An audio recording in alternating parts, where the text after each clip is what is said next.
নারকেলের এই তিনটি চোখ তো আমরা প্রত্যেকেই দেখেছি, কিন্তু কখনো কি ভেবে দেখেছেন প্রকৃতি কেন নারকেলকে এই তিনটি চোখ দিয়েছে?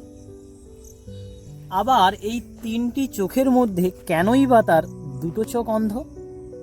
বন্ধুরা, এর আসল রহস্য কিন্তু লুকিয়ে রয়েছে নারকেল গাছের ফুলের ভেতর। চলুন আজকে আমরা এই নারকেলের অদ্ভুত চোখের ব্যাপারেই একটু আলোকপাত করব। নারকেল গাছের প্রত্যেকটি ফুলের মধ্যে একটি করেই গর্ভাশয় থাকে, আর এই প্রত্যেকটি গর্ভাশয়ের মধ্যে আবার তিনটি করে কার্পেল অর্থাৎ গর্ভপত্র উপস্থিত। তাই নারকেলকে উদ্ভিদ বিজ্ঞানের ভাষায় বলা হয় ট্রাই কার্পেলারি। আবার প্রত্যেকটি গর্ভপত্রের ভেতরে থাকে একটি করে ডিম্বাণু।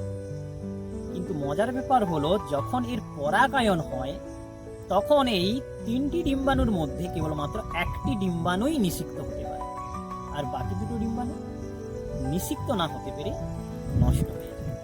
আর এই তিনটি গর্ভপত্রের প্রত্যেকটি থেকে নারকেলের ঠিক এই যে খোসাটা দেখতে পাচ্ছেন, যাকে এন্ডোকার্প বলা হয়, এর উপরে একটি করে মোট তিনটি ছিদ্র বা দাগ থেকে, এটিকেই বলা হয় নারকেলের অঙ্কুরোদ্গম ছিদ্র।